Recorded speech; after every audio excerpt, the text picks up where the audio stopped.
Welcome to Data Science 1, Probability, describing probability distributions. Okay, so in order to get through this video, you're going to need to remember two distributions, which are the binomial distribution and the Poisson distribution.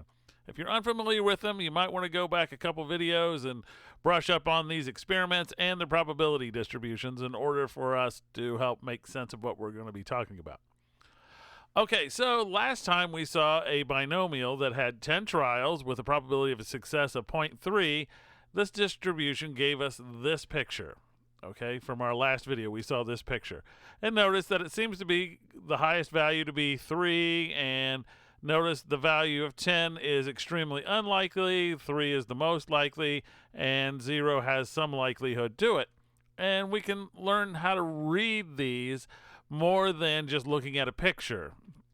So what we'd like to discuss are some attributes of probability distributions. And the ones we're going to focus on are shape, center, and spread. Now, this is very similar to how you would look at a histogram, right? You would look at the shape, center, and spread, but there you would look at unusual features. Here we have a probability distribution.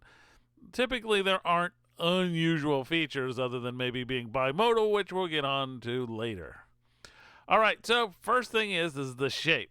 So typically what I like to do is look at symmetric first, and I put symmetric here in the middle because it's sort of symmetric.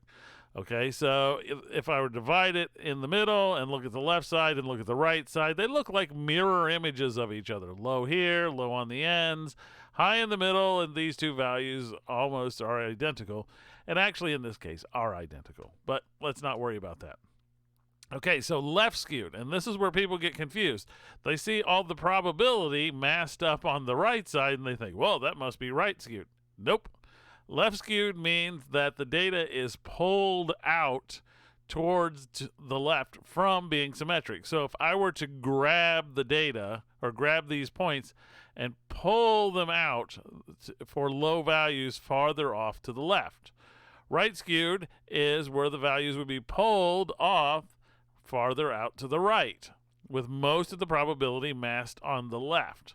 Okay, so you can look at it from a visual standpoint, but later we'll have a technical definition for it as well. So don't get too upset if you don't particularly like the look of the picture. All right, so next option is center.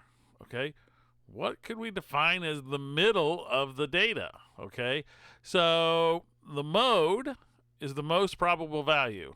And I put up here may not exist uniquely. That means it might not be a single number, which could cause problems if you're looking for a single number.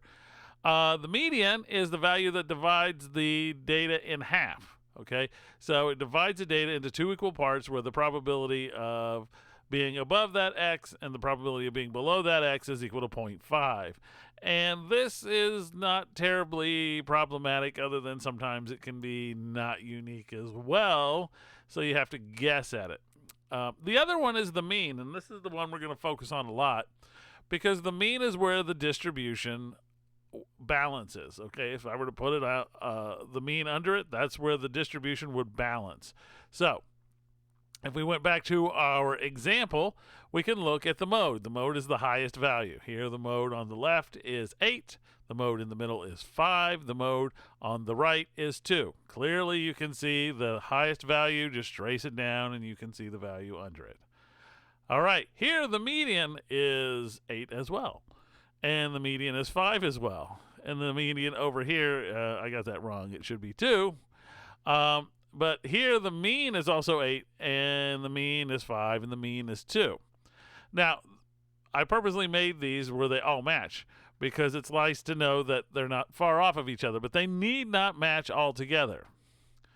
All right, so some formal definitions, and there's even more formal definitions of these things. The mode is the maximum value of the x that gives you the maximum value of the probability distribution. So find the x value that gives me the maximum value of that probability distribution. The median is the x such that the probability that I'm less than half of it, or less than that number, is equal to 0.5. So half of my data, it's not really data, the probability, the half of the probability is below that number. And the mean is given by this formula. And I'm going to use the Greek letter mu here on purpose because it's going to keep showing up later. So this is the sum across all values of x of the value of x times its probability. Okay, so this is a weighted average, and this will make a big deal of a difference later. Okay, which means things that have high probability are going to get more weight than things that have low probability, and we have to get used to this notion. The other ones don't really rely on the actual value of probability at that point, other than the mode, which is just the highest point. Okay, so the other idea here we're going to talk about is spread. So there are what are called concentrated, and then they're spread out. If I look here, this goes from 0 to 30. This one goes from 0 to 30. This one goes from, if you look at it, from about 5 all the way up to 25. So it's got quite a span to it. This one goes between 0 and 10. So this is pretty much double the spread of the other one.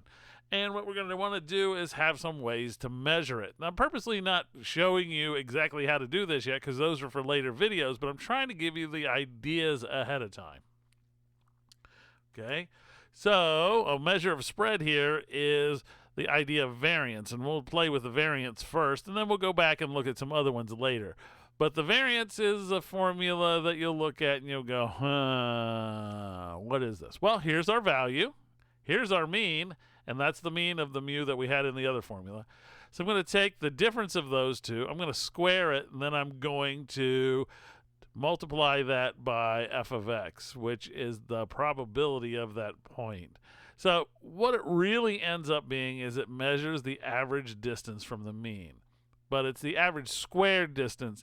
That's why lots of people would rather have a standard deviation. All it does is it takes the variance and takes the square root of it. So when you think about this, it's the average distance from the mean. Both of them are. One's square distance and one is just regular unit distance. All right, so we've introduced several ideas here. So shape, well, there could be left skewed, symmetric, right skewed. There are other ones that we'll talk about later, but right now we're just easing ourselves into this. We're going to talk about the center, the mode, the median, and the mean.